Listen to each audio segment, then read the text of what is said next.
সুধী দর্শক সবাইকে আন্তরিক শুভেচ্ছা জানিয়ে শুরু করছি ডক্টর টিভি নিয়মিত আয়োজন নারী স্বাস্থ্য।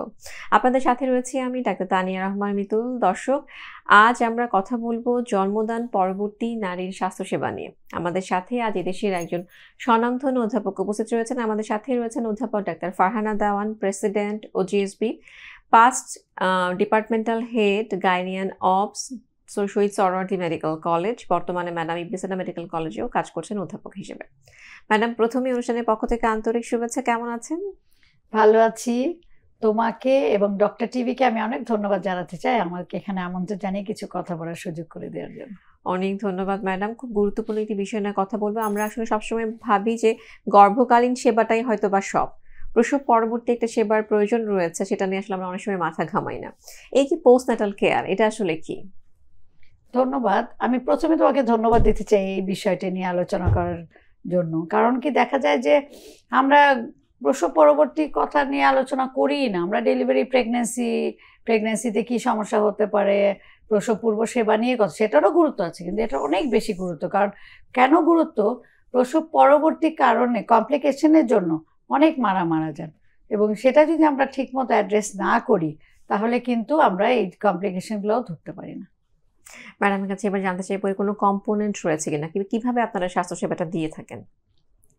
এটার আসলে 4টা কম্পোনেন্ট আমরা বলে থাকি। প্রথমটা হলো যে মায়ের সেবা করা, আরেকটা হলো বাচ্চার সেবা করা, আরেকটা হলো যে ব্রেস্ট ফিডিং নিয়ে কথা বলা, এবং লাস্টে আমরা কন্ট্রাসেপটিভ নিয়ে, যে কি পরিবার পরিকল্পনা পদ্ধতি কোনটা তাকে আমি দিব, একটা সুযোগ তাকে আমি পাচ্ছি, এই সুযোগটা আমি কিভাবে নিতে পারি এবং তাকে কোন পদ্ধতিটা তার জন্য ভালো হবে সেটা বলে দিতে পারি। ম্যাডাম, এই যে মায়ের স্বাস্থ্যসেবা, প্রথমে মায়ের যে কম্পোনেন্টটা, কেয়ার অফ দ্য মাদার, তো সেখানে আপনারা কি ধরনের কেয়ার দিয়ে থাকেন? আচ্ছা, এখন হলো যে মাকে ডেলিভারি হলো, তাই না? ডেলিভারি পর মাকে কিছু জিনিস দেখতে হয়, এবং আমরা যারা ডাক্তার, আমরা যারা এখানে আমাদের যারা নার্সরা আছেন যারা দেখেন, কয়েকটা জিনিস মায়ের দেখতে হবে। তার কেমন, তার একটা তো ভাইটালস দেখি আমরা, তাছাড়া সে কেমন আছে, তার স্বাস্থ্য কেমন, তার কোনো কমপ্লিকেশন হচ্ছে কি না, তার ব্লিডিং বেশি, একটা জিনিসই আমরা দেখি, পেটে ব্যথা হচ্ছে কিনা, কোনো ব্লিডিং আছে কিনা, এই দুটোই দেখবো। আর তো তার টায়ার্ড লাগতে পারে, উইক লাগতে পারে, তার যদি 2 ঘন্টা আগে ডেলিভারি হয় ন্যাচারালি তার হয়তো একটু মানে এক্সস্টেড লাগতে পারে, ওগুলো তো আমরা দেখবই।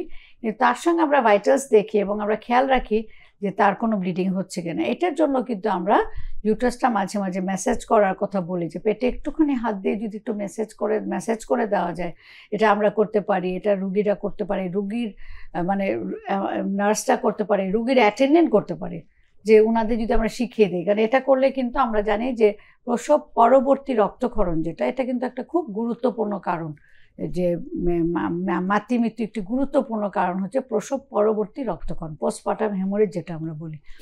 এখনও কিন্তু দেখা যায় 30%, বাংলাদেশে যত কারণে মারা যায় 30% কিন্তু মৃত্যু এইটাই কারণ। এবং প্রসব পরবর্তী ব্লিডিং যেটা হয়, যেটা প্রাইমারি, যেটা 24 ঘন্টার মধ্যে যে ব্লিডিংটা হয়, তার মধ্যে 80% কিন্তু প্রথম 24 ঘন্টার মধ্যে হয়। মানে 80% হচ্ছে এই ব্লিডিংটার কারণে কমপ্লিকেশন হয় এবং মারা যেতে পারে। তো এটার জন্য আমাকে খেয়াল রাখতে হবে তার ব্লিডিং হচ্ছে কিনা, তার পেটে কোনো ব্যথা আছে কিনা, এই জিনিসগুলো খেয়াল রাখতে হবে। এবং এই মাটা যখন আমাদের কাছে ছুটি নিয়ে চলে যাবেন, একদিন পরে তো আমরা অনেক সময় ছুটি দিয়ে দিই, তখন আমরা তাকে কী কী অ্যাডভাইস দেবো, এটাই হচ্ছে ম্যাটারনাল কম্পোনেন্ট আমরা বলে থাকি। যেমন তাকে বলতে হবে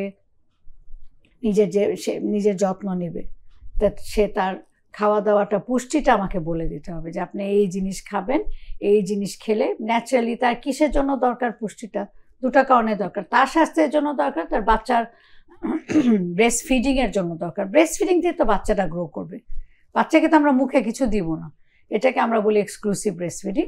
এটা আমি একটু পরে আবার বলবো, যখন আমি ব্রেস্ট ফিডিং সম্বন্ধে বলবো। তাহলে একটা জিনিস তাকে অ্যাডভাইস দিতে হবে, মাকে আমরা কী কী অ্যাডভাইস দিব। একটা অ্যাডভাইস দিব যে উনি যেন খাওয়া দাওয়ার পুষ্টিটা ঠিকমতো নিজের যত্ন নিজে করেন, খাওয়া দাওয়া ঠিকমতো করবেন, ওনার কোনো হাইজিনটা মেনটেন করতে হবে। ন্যাচারালি তখন তার ব্লিডিং হবে, এটাকে আমরা লোকিয়া বলে থাকি। তো ওই ব্লিডিংটা যায় তার রেগুলার, এখন খেয়াল রাখতে হবে তার ব্লিডিংটা কম হচ্ছে না বেশি হচ্ছে না, ব্লিডিংয়ের মধ্যে কোনো বেশি চাকা যাচ্ছে, কোনো সমস্যা হচ্ছে কিনা, কোনো দুর্গন্ধ লাগে কিনা, এই জিনিসগুলো তার খেয়াল রাখতে হবে। তাছাড়া তাকে নিয়মিত বাচ্চাকে খাওয়াতে হবে, নিয়মিত রেস্ট নিতে হবে। রেস্টটা কেমন? প্রেগনেন্সিতে রেস্ট হচ্ছে রাতে 7 থেকে 8 ঘন্টা, দুপুরে 2 ঘন্টা, এটা হলো প্রেগনেন্সিতে। প্রসব পূর্বতে। প্রসব পরবর্তীতেও রেস্ট নিতে বলবো, কিন্তু এটা তুমিও জানো ডাক্তার হিসেবে, যে একটা গাইনোকোলজিস্ট হিসেবে, যে ওরা তো সময় পায় না। মাকে যদি আমি বলি, আমি কি বলি জানো, আমি বলি বাচ্চার সাথে ঘুমাবে, বাচ্চার সাথে উঠবে, তাছাড়া সুযোগ পেলে ঘুমাবে। কারণ বাচ্চাকে যদি একটা কেয়ার গিভার আছে বা দেখার মতো লোক আছে, ঠিক আছে, কিন্তু এমন যদি হয় যে তার নিজেই বাচ্চাকে দেখতে হয়, তাহলে তো তার বাচ্চাকে তাকে খেয়াল রাখতে হবে। বাচ্চার সাথে না ঘুমালে কী করে? বাচ্চারা কি করে, প্রথমে 1 মাস তো সারা রাত জেগেই থাকে, তারপরে দেখবে ভোর 4টা থেকে তারা জেগে থাকে। তাদের একটা পিকুলিয়ার টাইম আছে, যে সময় তারা জেগে হাত পা নাড়বে, খেলবে, একটু বড় হলে শুয়ে শুয়ে খেলবে। তখন কি করবে? তখন মা ঘুমিয়ে থাকতে পারবে? পারবে না। তো এটার জন্য ঘুমটা তাকে নিজে বুঝে নিতে হবে, যে আমি কিভাবে আমার ঘুমটা কভার করব। তারপরে আমি বলেছি হাইজিনের কথা, এটা ছাড়া তাকে তার কন্ট্রাসেপটিভ পদ্ধতিটা তাকে খেয়াল রাখতে হবে। এবং কিছু জিনিস আছে, যেমন সে কিভাবে তার মানে পশ্চারটা কি হবে, তার কি হবে, নিচু জায়গায় কিন্তু সে বসতে পারবে না, ভারী কাজ করতে পারবে না। যদিও এটা আমরা 40 ডেজের জন্য বলি, আমাদের কিন্তু আমরা বলি 40 দিন, মানে সাধারণ মানুষরা বলে যে ডেলিভারির পরে 40 দিন তাদেরকে খেয়াল রাখতে। আর আমরা বলি যে 6 উইকস পিরিয়ডের সময়টা, যেই সময়টা সব কিছু নর্মাল হতে সময় লাগে। ইউট্রাস তো ডেলিভারি যখন বাচ্চাটা পেটে থাকে, ইউট্রাস হয়ে যায় একদম এত বড়, 25 সেন্টিমিটার, হ্যাঁ 12 ইঞ্চি 25 সেন্টিমিটার একটা লেন্থ থাকে। ডেলিভারি হলে ইউট্রাস ছোট হতে হয়, যে এটারও কিন্তু একটা, যে আমরা বলি ইনভলিউশন বলি, কিছু চেঞ্জ হয়, ইউট্রাসটা আস্তে আস্তে আস্তে আস্তে করে ছোট হয়। এটার জন্য লাগে 6 সপ্তাহ। তো এই জিনিসটা ওনাদেরকে বলতে হবে যে আপনি রেস্ট নেবেন, কোনো করা যাবে না, স্ট্রেনাস কাজ করা যাবে না। কারণ এটা সাধারণ মানুষ হয়তো জানেন, আমরা জানি যে প্রোল্যাপস বলে একটা অসুখ আছে, সেটা কি ইউট্রাসটা নেমে যায়। কেন নেমে যায়? আমাদের দেশে মহিলারা যারা সিডেন্টারি কাজ করেন, যারা বাইরে কাজ করেন, ধান মারার কাজ করেন, আরও অনেক কিছু করেন, ওনারা তো রেস্ট নেন না। দেখা যায় যে ডেলিভারির পরে একদিন, নর্মাল ডেলিভারি 2 দিন পরে এসে বাইরে বের হয়ে গেলো কাজ করতে, ভারী জিনিস তুলছে, খেতে কাজ করছে। এটা বলতে হবে যে 6 সপ্তাহ সে কোনো হেভি কাজ করতে পারবে না, নিচু টয়লেট ইউজ করতে পারবে না, নিচে বসতে পারবে না। যদি পিঁড়িতে বসার, তো পিঁড়িতে বসতে পারবে, কিসে বসতে হবে, বসলে মোড়ায় বসবে। এই জিনিসগুলো তারা অ্যাডভাইজেবল। এটা এখন আমরা আসি যে বাচ্চার ব্যাপারে বলার আগে আমি একটু আগে বলে ফেলি যে ব্রেস্ট ফিডিংটার নিয়মটা। ব্রেস্ট ফিডিংটা তানিয়া খুবই জরুরি একটা জিনিস। এবং ম্যাডাম আসলে অনেক সময় দেখা যায় যে এক্সক্লুসিভ ব্রেস্ট ফিডিং সম্পর্কে অনেকে বোঝেন না, এই বিষয়টি যদি আমি তুলে ধরতেন। হ্যাঁ, সেটাই বলতে চাচ্ছি যে ব্রেস্ট ফিডিংয়ের জন্য যেটা করতে হবে, আমাদের মনে রাখতে হবে যে ব্রেস্ট ফিডিংয়ের ব্রেস্ট মিল্কটা মায়ের জন্য খুব জরুরি। কেন জরুরি? ব্রেস্ট মিল্কটা মানে এমনভাবে তৈরি হয়েছে ন্যাচারালি, যে যেই দিন যেটুক লাগবে ঠিক সেইটুক পরিমাণ আসে। এর জন্য অবশ্যই মাকে ব্রেস্ট ফিডিং করাতে হবে। এটা আমাদের আছে কোলেস্ট্রম, যেটা ফার্স্ট ডে মিল্ক, কিন্তু মিল্ক আসে না, শুধু পানি আসে। তো অনেকে ভাবতে পারে আল্লাহ মিল্ক নাই, তাহলে আমরা তোলা দিই, লাগবে না। ওটা কোলেস্ট্রম বলে, শাল দুধ বলে ওটাকে। ওটার মধ্যে অনেক অ্যান্টিব্যাকটেরিয়া থাকে, আইজিজি, এগুলো আমরা বলি কিছু এখন তো আমরা কোভিডের পরে সবাই জানি অ্যান্টিজেন, অ্যান্টিবডি এগুলো থাকে, অ্যান্টিবডি থাকে যেটা বাচ্চাকে প্রোটেক্ট করবে, এগুলো থাকে। আর তাছাড়া হচ্ছে যে ব্রেস্ট মিল্কের মধ্যে আরও অনেক কিছু থাকে যেটা বাচ্চার জন্য দরকার, বাচ্চার ডেভেলপমেন্টের জন্য, বাচ্চার ব্রেইন ডেভেলপমেন্টের জন্য দরকার। এটা হচ্ছে গুরুত্ব ব্রেস্ট মিল্ক। তাছাড়া একটা বন্ডিং হয়। একটা মা যখন বাচ্চাকে নিয়ে বাচ্চাকে খাওয়ায়, তখন তারও কনসেন্ট্রেশন বাচ্চাকে খাওয়ানোর দিকে থাকে, বাচ্চারও একটা সাইকোলজিক্যাল বন্ডিং হয় মায়ের সাথে। দেখা যায় যে ওরা দুজনের দিকে তাকিয়ে আছে, খাওয়াচ্ছে, এইটা একটা বন্ডিং, যেটা বটল মিল্কে হবে না। বটল মিল্কে আমার ইচ্ছা করলো না, আরেকজনকে দিয়ে দিলাম, হয়তো মাটা টায়ার্ড, আরেকজন খাওয়াচ্ছে, কোথায় বন্ডিং? এইটা হলো ব্রেস্ট মিল্কের অ্যাডভান্টেজ। আরও অনেক অ্যাডভান্টেজ আছে। এখন তুমি যে প্রশ্নটা বলেছো যে এক্সক্লুসিভ ব্রেস্ট ফিডিং মানে কি, এক্সক্লুসিভ ব্রেস্ট ফিডিং হচ্ছে প্রথম 6 মাস শুধু ব্রেস্ট মিল্ক, আর কিছুই না। আমাদের দেশে একটা রীতি আছে, অন্যান্য দেশেও থাকতে পারে, যে বাচ্চাকে মধু দিবে। কেন? বাচ্চা জানি স্বর ভালো থাকে, বাচ্চা মিষ্টি করে কথা বলে, আর কি, আর হচ্ছে প্রথমে বাচ্চাকে মধু দিবে, আর প্রথমে পানি তো দিবেই, চুষনি দিবে। বিদেশে দেখো বাচ্চারা আসলে মুখে একটা কারণ চুপ করানোর জন্য, ওটা থেকে অনেক ইনফেকশন আসতে পারে। তাহলে এক্সক্লুসিভ ব্রেস্ট ফিডিং মানেই হচ্ছে শুধু বুকের দুধ খাওয়ানো, সেটা কি 6 মাসের জন্য। আর কি করতে হবে? অন ডিমান্ড বলি, তার মানে বাচ্চা যখনই কান্না করবে বাচ্চাকে ব্রেস্ট মিল্ক দিতে হবে। কখন? সব সময়। শুধু দিনে না, দিনে এবং রাতে। যদি দিনে এবং রাতে আমরা বাচ্চাকে ব্রেস্ট মিল্ক দিব, অন ডিমান্ড দিব, বাচ্চা কান্না করলেই দিতে হবে। প্রথম দিকে বাচ্চা কোনো টাইম টেবিল থাকে না, সে 10 মিনিট পরেও খেতে চায়, সে আধা ঘন্টা পরেও খেতে চায়, সে 3 ঘন্টা শুয়ে থাকে খেয়ে। কেন? ব্রেস্ট মিল্ক কিন্তু আমরা বলি আর কি, এটা আমি আবার মানুষ হিসেবে বলছি, সায়েন্টিস্ট হিসেবে না, যে ব্রেস্ট মিল্কের মধ্যে একটা নেশা থাকে। বলে যে বাচ্চারা খেয়ে আসলে 2 সাইড খাওয়াতে হবে, 2টা মিল্ক ব্রেস্টে খাওয়াতে হবে, একটা খাওয়াতে খাওয়াতে সে ঘুমিয়ে পড়লো। তখন যদি একটা বাচ্চা 3 ঘন্টা 2 ঘন্টা পর পর 1.5 থেকে 2 ঘন্টা পরে খাওয়াতে হবে, যদি ঘুমিয়ে থাকে হাত পা নেড়ে তাকে জাগিয়ে তারপরে খাওয়াতে হবে। তো এইটা আরেকটা জিনিস হলো কি কি দেওয়া যাবে না, এটাও কিন্তু এক্সক্লুসিভ ব্রেস্ট ফিডিং এর ডেফিনিশনেই পড়ে। সেটা হলো তাকে অন্য দুধ দেওয়া যাবে না, তাকে নিপল দেওয়া যাবে না, বটলের মিল্ক দেওয়া যাবে না, চুষ্টি দেওয়া যাবে না, পানি দেওয়া যাবে না, এবং মধু দেওয়া যাবে না। এই জিনিসগুলো সবই নিষেধ। আর অন্য খাবার তো দিবই না আমরা। যখন 6 মাস পার হবে তখন এই 6 মাসে মায়ের কিন্তু পিরিয়ড বন্ধ থাকতেও পারে। এটাকে আমরা একটা নাম আছে, এটাকে আমরা বলি ল্যাকটেশনাল অ্যামিনুরিয়া মেথড। এটা একটা কন্ট্রাসেপটিভ মেথড।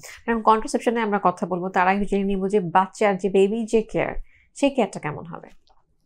বাচ্চার কেয়ারের মধ্যে মনে রাখতে হবে, বাচ্চাকে প্রথম কথা বাচ্চাকে ব্রেস্ট ফিডিং করাতে হবে যেভাবে বললাম সেইভাবে।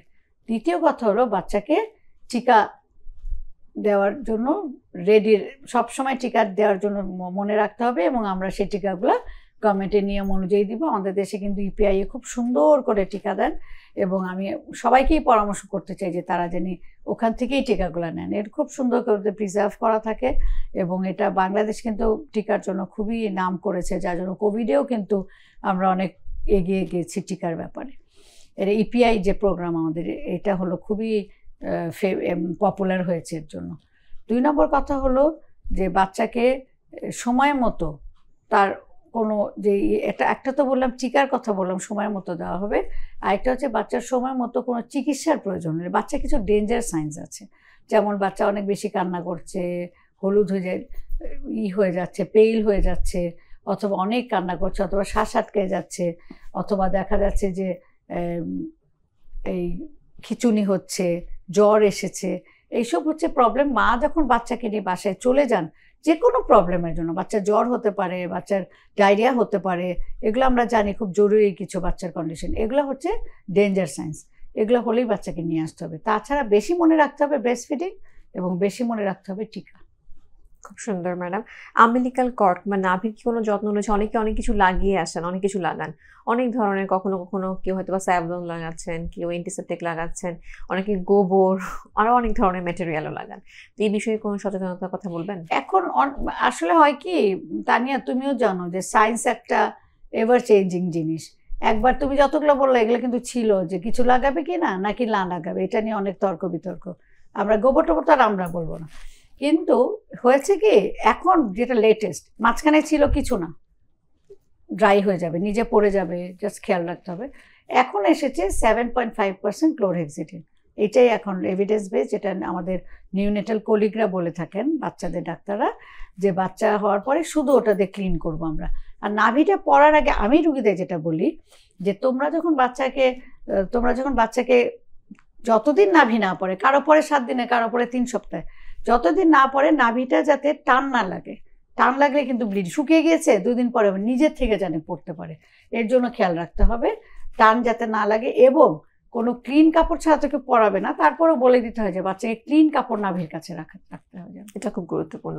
এবার ম্যাডাম সবচেয়ে গুরুত্বপূর্ণ একটি বিষয়, আমার কাছে মনে হয় ব্যাপারটা খুব গুরুত্বপূর্ণ, কন্ট্রাসেপশন। অনেকেই ভাবেন বাচ্চা হয়েছে কন্ট্রাসেপশনের কথা ভুলেই যান, তো দেখা যায় যে তখন আবার আরেকটা প্রেগনেন্সি কিন্তু কখনোই ওয়ান্টেড না।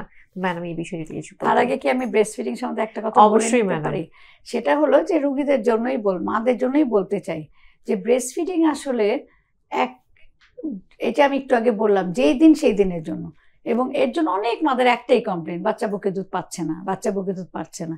তখন আমরা বলি যে যেইটুক টানবে বাচ্চা সেটুক। আমি বলি রুগীদের যে দেখো বাচ্চার কি না খেলে তো ডিহাইড্রেশন হবে, বাচ্চা কি ঠিকমতো ইউরিন পাস করে? বলে হ্যাঁ। বাচ্চা কি ঠিকমতো পায়খানা করে? প্রত্যেকটা ফিডের বারে বাচ্চা একটুখানি পায়খানা করে, তার মানে বাচ্চা নর্মাল। আর বাচ্চাকে তো আমরা দেখে দিই, ঠিক আছে বাচ্চার স্কিনটা কেমন, ডিহাইড্রেশন মানে বাচ্চার যে মাথার মধ্যে একটা থাকে না তুলতুল, ওটা কি ঠিক আছে নাকি ওটা চ্যাপটা হয়ে গেছে, সেটা দিয়েও বোঝা যেতে পারে। মাথায় বুঝে দিলে ওরা পারবে। আরেকটা জিনিস বলি আমি ইচ্ছা করে, বলি কি দেখো বাচ্চার 1 চামচ রিকোয়ারমেন্ট, 4 চামচের 1 চামচ 1 ঘন্টা পর পর। এটা বলে ওরা খুব খুশি হয়, মনে করে হ্যাঁ এইটুকু তো বাচ্চা আমি পাচ্ছি। তো এইটুকুই আমি বলার ছিল। এখন আমি তোমার প্রশ্ন বলি, সেটা হলো যে কন্ট্রাসেপশন কি দিব। এটা নির্ভর করে, এটা কিন্তু তানিয়া আমি সবার জন্য এক করতে আমরা পারি না। কেন? যার প্রথম বাচ্চা হয়েছে তার বয়স মাত্র 20 বছর, আমি চাবো না সে 5 বছর পরে বাচ্চা নেই, কোনো সমস্যা নেই। যার বয়স 20 বছরই বা 25 বছর কিন্তু একটা বাচ্চা মারা গেছে, তাকে তো আমার বেশি লম্বা গ্যাপ দিতে পারবো না। আর যার 3টা বাচ্চা অলরেডি হয়ে গেছে তার জন্য একরকম। তো এই যে যারা মাত্র বাচ্চা হয়েছে কিন্তু বয়স মোটামুটি 2 বছরের কন্ট্রোল যায়, 2 বছরের গ্যাপ কিন্তু সবার জন্য মিনিমাম, তো ওই সময় রিকভারির জন্য 2 বছরের জন্য কিন্তু আমরা সব রকম পদ্ধতি আছে। আমরা মনে রাখবো শর্ট অ্যাক্টিং এর মধ্যে আমরা হয়তোবা 6 মাস পরে 6 মাস পর্যন্ত, সে তো 6 উইকস কোনো কন্ট্রাসেপটিভ ইউজ করবে না, হাজব্যান্ডের সাথেও থাকবে না। 6 উইকসের পরে সে কিছু হরমোনাল নিতে পারে, যেমন ইনজেকশন আছে 3 মাস পর পর নেওয়া যায়, ইমপ্ল্যান্ট আছে হাতের এখানে একটা রডের মতো দিতে পারে, এগুলো সব লং অ্যাক্টিং। এটা দিয়ে দিলে, ইনজেকশন দিলে 3 মাস পর পর নিতে পারবে, রড দিয়ে দিলে 3 বছর পরে নিতে পারবে। আরেকটা লং অ্যাক্টিং আছে, সেটা হলো ইউট্রাসের মধ্যে আমরা দিয়ে দিই কপারটি। এটা আমি বলতে চাই, এটা কেন যেন এত আনপপুলার মানে মানুষ ভয় পায়। কপারটি খুবই সুন্দর একটা জিনিস, আমরা ডেলিভারির সময় দিয়ে দিতে পারি, সিজারিয়ান সেকশন যদি হয় তার সময় দিয়ে দিতে পারি, 5 বছর পর্যন্ত গ্যাপ দিতে পারি। আর শুধু যদি ওরাল খায়, আমাদের কিছু ট্যাবলেট আছে, কারণ কম্বাইন্ড ওরাল পিল যেটা মার্কেটে ট্যাবলেট পাওয়া যায় ওটা কিন্তু দেওয়া যাবে না 6 মাসের আগে। এর জন্য কিছু ট্যাবলেট আছে যেটার মধ্যে ইস্ট্রোজেন নাই, একটা হরমোন আছে প্রোজেস্টেরন, সেটা কিন্তু দেওয়া যেতে পারে 6 সপ্তাহ পর থেকে। খুব সুন্দর করে ম্যাডাম বলেছেন। একদম শেষ পর্যায়ে এসে দর্শকদের উদ্দেশ্যে একটা টেক হোম মেসেজ। ধন্যবাদ তানিয়া। দর্শকদের উদ্দেশ্যে আমি বলতে চাই যে জন্ম দেওয়ার সময় যেরকম কষ্ট মাদের হয়, সেটার সমান খুশি হয় যখন বাচ্চার মুখটা মা দেখতে পারে, মায়ের পরিবার দেখতে পারে। এর চেয়ে আনন্দ পৃথিবীতে, আল্লাহ কিন্তু ছেলেদেরকে বাচ্চা দেয় না, মেয়েদেরকে দেয়, এবং এই সুখটা মায়েরই আছে। আমি মনে করি যে কিন্তু প্রসব পরবর্তী সেবাটাও কিন্তু আমাদের খেয়াল রাখতে হবে। যে মা হয়েছেন, নতুন মা হয়েছেন, আপনারা বাচ্চার টেক কেয়ার করবেন। আমাদের দেশে অনেক সুন্দর একটা সিস্টেম আছে যেটা পৃথিবীর কোথাও নেই, family bonding, family care, family support, সেটা কিন্তু পৃথিবীর অন্যান্য দেশে এত বেশি নেই। এটার আমরা সুযোগ নিব, আমরা বাচ্চাকে সুন্দর করে বড় করব, নিজের যত্ন নিব। বাচ্চা শুধু যত্ন নিলে হবে না, নিজের যত্নও নিতে হবে। কারণ তুমি যে বাচ্চাকে ব্রেস্ট ফিডিং করাচ্ছ, এর জন্য তোমার নিজের স্বাস্থ্যের কথা খেয়াল রাখতে হবে, নিজেকে ভালো করে পুষ্টি খাবার খেতে হবে, ডাক্তারের কাছে আসতে হবে। সবশেষে বলবো অবশ্যই আমাদের কাছে আসতে হবে, আমরা ঠিকমতো পরামর্শ দিতে পারবো। সবাইকে অনেক ধন্যবাদ। ম্যাডাম আপনাকে অনেক ধন্যবাদ। আশা করছি আজকের আলোচনা থেকে দর্শকরা উপকৃত হয়েছেন এবং অবশ্যই সচেতন হবেন। তোমাকে ধন্যবাদ। শুধু দর্শক, আমরা যেটা জানলাম, শুধু গর্ভকালীন স্বাস্থ্যসেবাই না, জন্মদান পরবর্তী মায়ের স্বাস্থ্যসেবাও নিতে হবে। ম্যাটার্নাল মর্টালিটি প্রতিরোধের জন্য এই বিষয়টি খুবই গুরুত্বপূর্ণ। আজ এ পর্যন্তই বিদায় নিচ্ছি ডক্টর টিভি থেকে। আবারও দেখা হবে নতুন কোনো স্বাস্থ্য তথ্য নিয়ে। সে পর্যন্ত সবাই খুব ভালো থাকুন, ডক্টর টিভির সাথেই থাকুন। আল্লাহ হাফেজ।